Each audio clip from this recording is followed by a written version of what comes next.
Hey everybody, this is the second video for Algebra 2 on 8.3.2. What we're going to do is we are going to finish D, E, and F in question 8-32. I know that there's other things you guys in questions 34 and so on, but it's not really necessary. We're not going to worry about factoring sums and differences of cubes. That's something we can worry about next year in pre-calculus if we can all have fun again together next year, right? So here we go. I'm up to D now, okay? What I'm going to do here is the same thing as before. I'm going to rewrite this in factored form as far as I can. I also want to list my zeros, right? And then I'll look at the possible zeros. Now, I'm going to be honest with you. Is it really, do we have to know the rational zero theorem? Probably not, but it's kind of good to know because I don't like it when kids use their calculators and give me answers and say it's because the calculator gave it to me. I need to think, does this actually make sense? That's kind of a big deal for me. Do things make sense? So, looks like in D, we have q sub 4 of x, because this is our fourth one, equals x to the fourth minus 8x cubed plus 18x squared minus 16x plus 5. So that's what I'm going to put in here to find my zero. So we have x to the fourth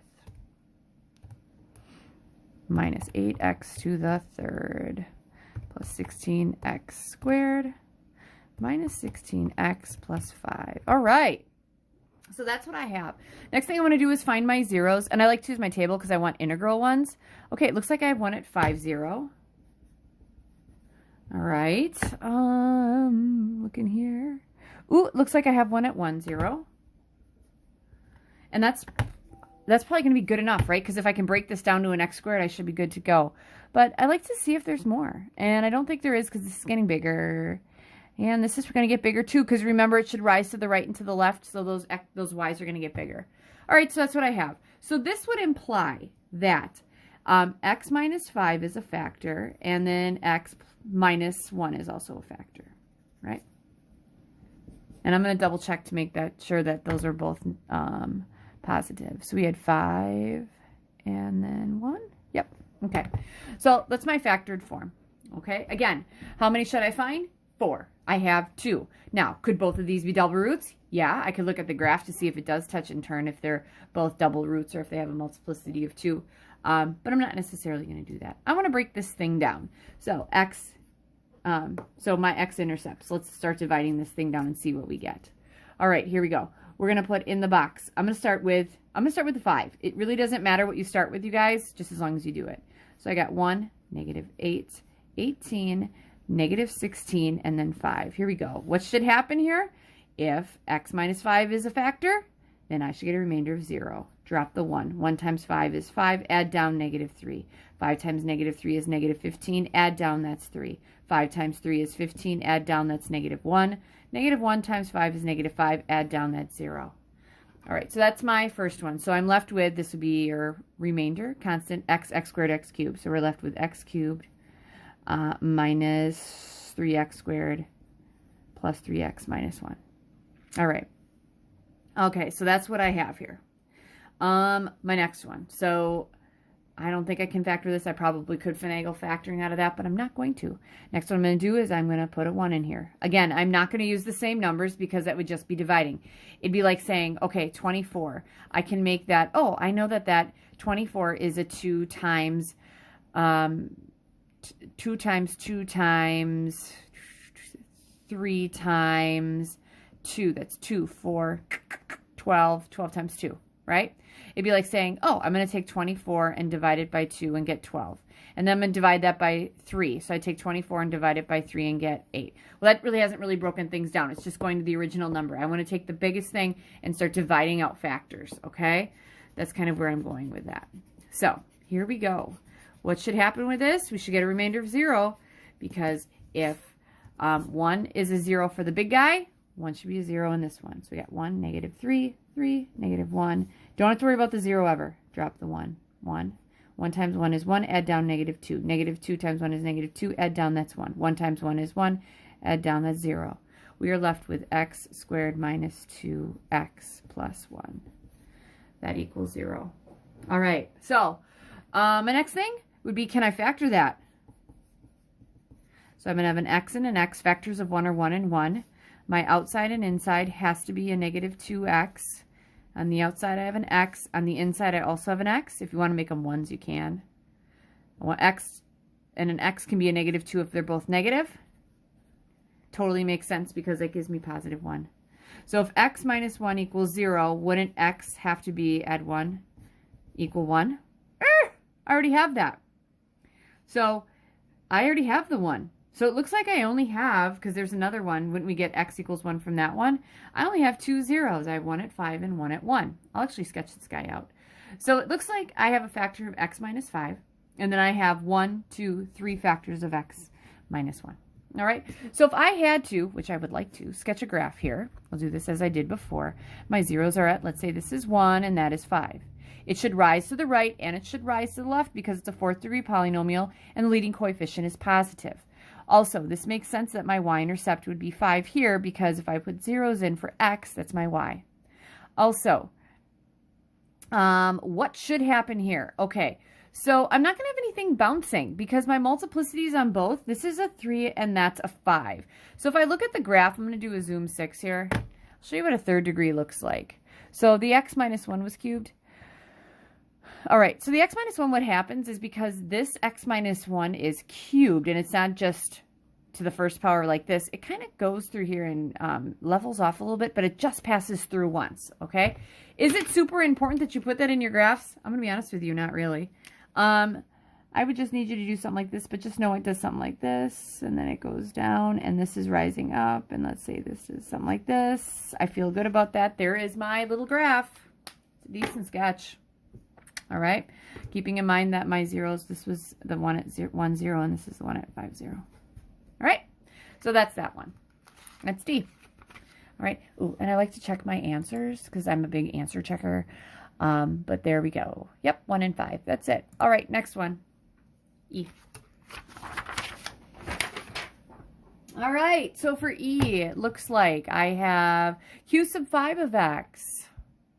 Q sub 5 of x is going to be x to the 5th minus 4x cubed minus an x squared plus 4. All right, so first thing I'm going to do, I want to have this rewritten as a linear, or as its factors. If they can all be linear, that would be awesome. If they're not, that's okay. And I got to find the zeros. And I'm actually going to make sure that my possible zeros make sense. So my first question here would be, guys, how many zeros am I going to get? I could get 5. Ugh. Because it's a 5th degree polynomial, because I could actually have 5 factors. All right, so here we go. We're going to have x to the 5th minus 4x to the 3rd minus x squared plus 4. All right, here we go. Praying I got some. Oh, looks like I have 1 at 1. I have another one at 2. This one keeps going up, it looks like.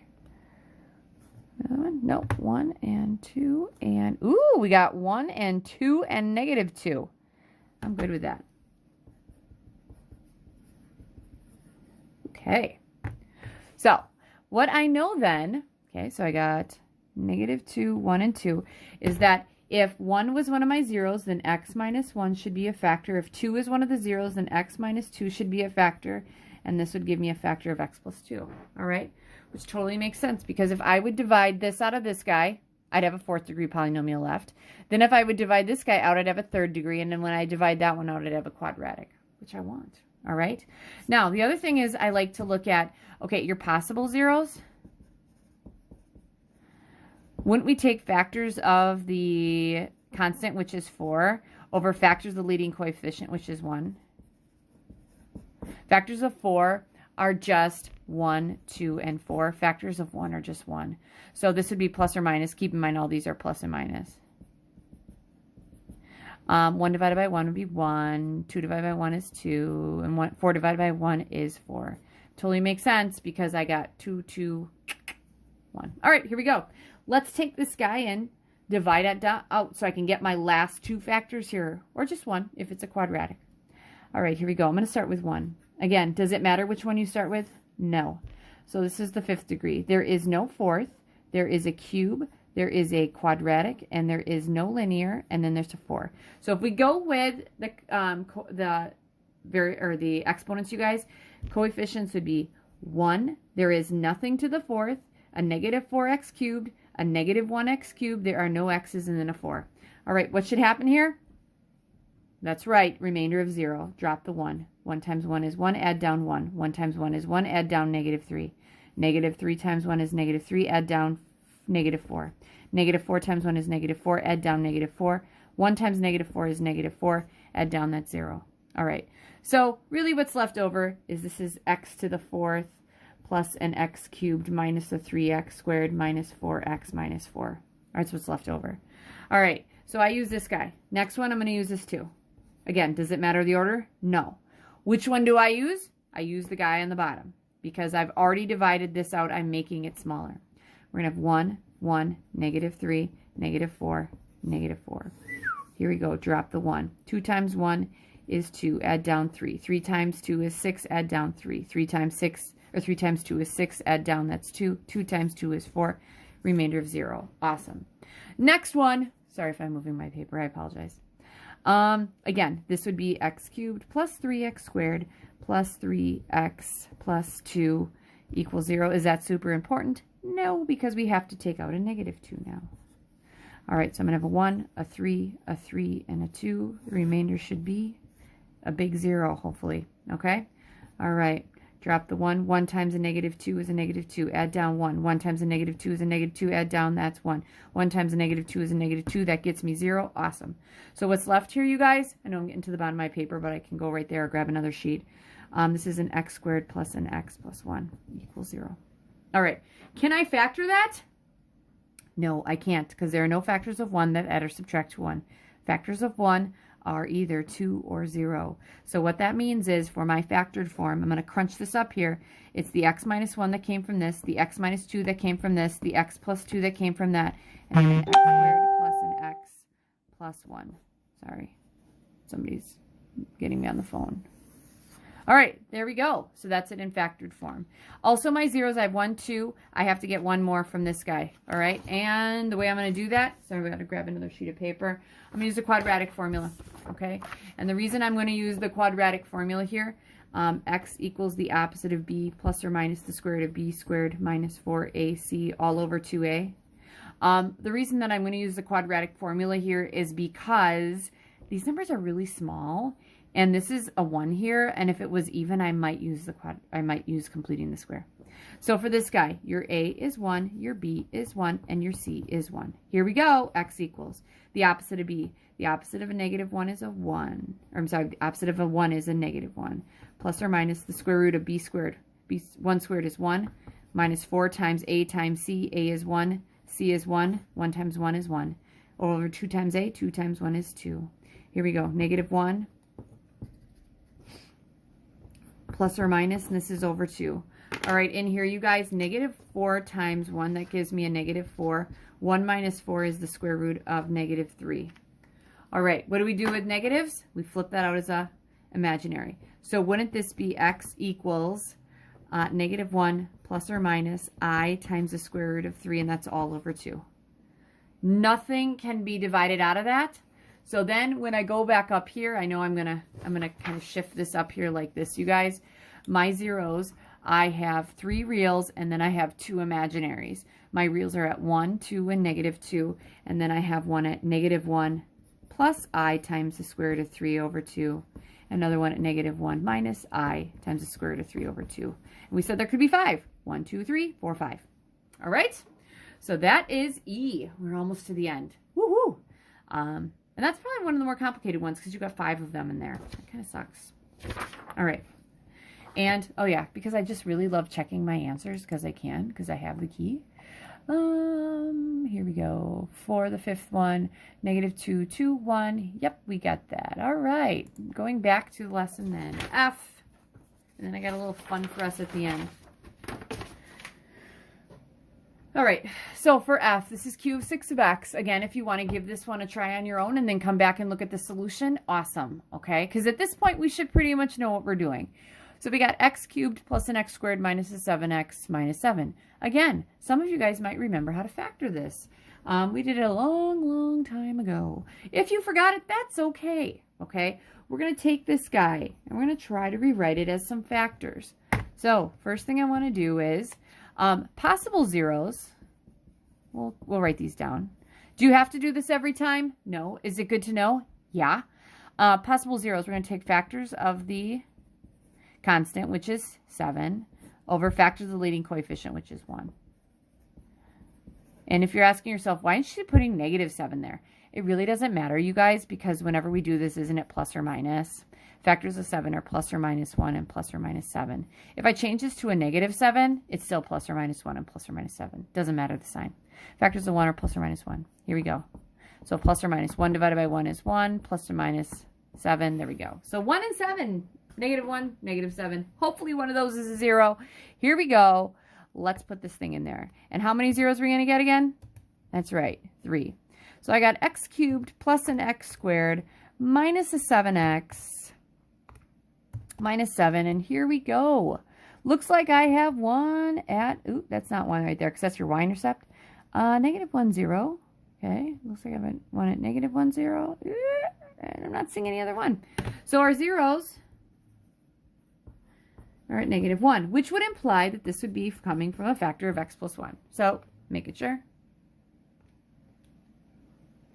Boom, there it is. Feeling good about it. All right.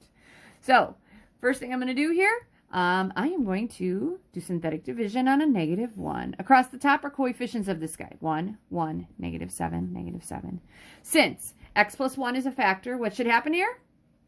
Remainder of 0. Drop the 1. 1 times -1 is -1. Add down 0. 0 times -1 is 0. Add down -7. -7 times -1 is 7. Add down 0. I love it. This is your remainder. This is your constant. That's x, and that's x squared. We're left with x squared minus 7. Can you factor it? No. So we have this. X squared minus 7 is right there. Okay? So that is as far as we can go with factoring. And then to solve this guy, we set this equal to 0. Add 7. X squared equals 7. Take the square root. X equals plus or minus the square root of 7. So my zeros are at -1. The square root of is 7. The negative square root of 7. All right? And if I look at my graph, I actually can see 3 of them. The one at -1 is right here, and the negative square root of 7 is here, and the positive would be there. And looking at the answers, because like I said, I like to be a type of person that checks my answers. There we go. That is exactly what I needed. All right, so that's everything from the book. All right, and then what I would do in class is I would actually go back and give you something like this, because you would have seen this on a test, and it's really important. All right, so this is my last question of the day. Write the equation for the cubic function whose roots are 4 and then 3 plus 2i, and we're doing this in standard form.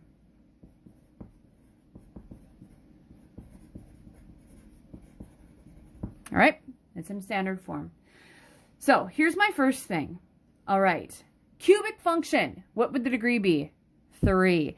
So that means I need to end up with a 3 in there. And the other thing is I have an imaginary solution. So one of your quick checks I asked you guys was how many solutions would there be if you took the square root of a negative? There would be 2. Would it make sense that this actually would give us a solution of 2, which would be 3 plus or minus 2i, right? So I got 1, 2, 3. There's my 3 roots for my cubic function. All right. So here is what I've been doing in the past. I know it's been a little while since we did this. I took this guy and I found the polynomial for that. I know that this guy came from an x minus 4 for sure, right? So I know it's x minus 4 times whatever this is whenever I solve it. So here we go. First thing I did was I want to get this imaginary by itself, so we're going to subtract 3. So we're going to have an x minus 3 equals, this is gone, plus or minus 2i. Okay, how do you make an I into a number? Right, you square it, right? So this is going to be x minus 3 squared equals, this is going to be, whether this is positive or negative, this is going to be a positive 4i squared. All right, so I'm going to have an x minus 3 times an x minus 3. I'll multiply that together. Okay, isn't I squared negative 1? All right, so this is going to be x squared minus 3x, negative 3x plus 9. That equals negative 4. Then I have an x squared minus a 6x plus 9 equals negative 4. Add 4. X squared minus 6x plus 13 equals 0. All right, so that's it. That's that thing. All right, I'm feeling okay about that. Now, the only really way I can check this, you guys, is to say, okay, let's go in my calculator and let's put x squared minus 6x plus 13 in there. All right. If I graph that thing, ooh, please, yep, there are no x-intercepts. I'm feeling good about it. That's where the imaginaries came from. All right, so I'm not done yet. I'm actually not even going to set this equal to 0. I still have this guy here because this is a quadratic. I need a cubic function. So we're going to take this guy and multiply it by x minus 4. I'm going to take the x through first, and I get x cubed minus 6x squared plus 13x. And then I'm going to take the negative 4 through. Negative 4 times x squared is a negative 4x squared. Negative 4 times a negative 6x is going to be positive 24x. Negative 4 times 13 is negative 52. So I'm going to have an x cubed minus a 10x squared plus what, that's 37x minus 54. All right, and that would equal y, and that would be my equation. All right, so the only really way that I can actually figure out if this one makes sense is I would go back in here and put an x cubed minus a 10x squared plus a 37x minus 54. All right, and I want to make sure there's a 0 at 4, so I'll make sure there's a 0 at 4. Ooh, there isn't. I made a mistake. Glad I checked that one. All right, so let's see here. I'm going to have an x squared minus a 6x, and that's plus 13x, negative 4x squared plus 24. And that's going to be minus 52. This is why I'm not really good. This is why I need you guys.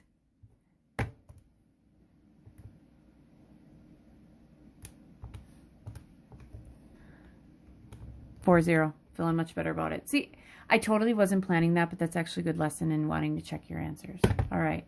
So with that, okay, I do have an assignment for you guys, and it is kind of weird because there's a lot of things that you can and cannot do, okay? Because we didn't do anything from chapter 7. Or yeah, we haven't done chapter 7. So this is the 832 homework, okay? You're going to do 8138 to 8145. Then you're going to go with 8147, so you're skipping one in there, to 8149. All right, and then we're going to go with 8151, 8152, and then 8154 to, I don't know why this wasn't on this one. So it looks like I got what here?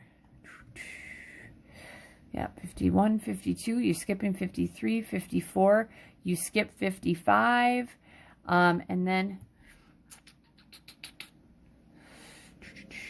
854, and then you're going to go with 8 dash, so 55, you cannot do 156 to 8 dash, 57 I like, 58 I like,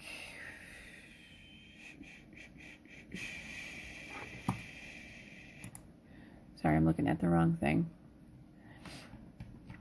Okay. I was looking at the answers. All right, 54 is good. 55, I do not want you doing. It's not on your list. 56, I like. 57 is good. 58, I know you don't like it, but it's still good. 59 is still good. 60 is still good. 61 is good. Not 62. So 61. And then 63. Please just know that on Infinite Campus, I'm probably not going to be able to get all of those numbers in there. So what I'll do is I'll just put section 832 and then like do questions 8138 to 8145 and then like 147 to 149, 151, 152, 154, and then 156 to 61 and then 163. All right. Sorry for that little pause at the end. All right. Good luck with everything. I'll have Google Meets posted on Sunday, or I have had. Sorry, I'm doing this one on the Thursday before everything's due. Good luck. If you need help, like I said, please come and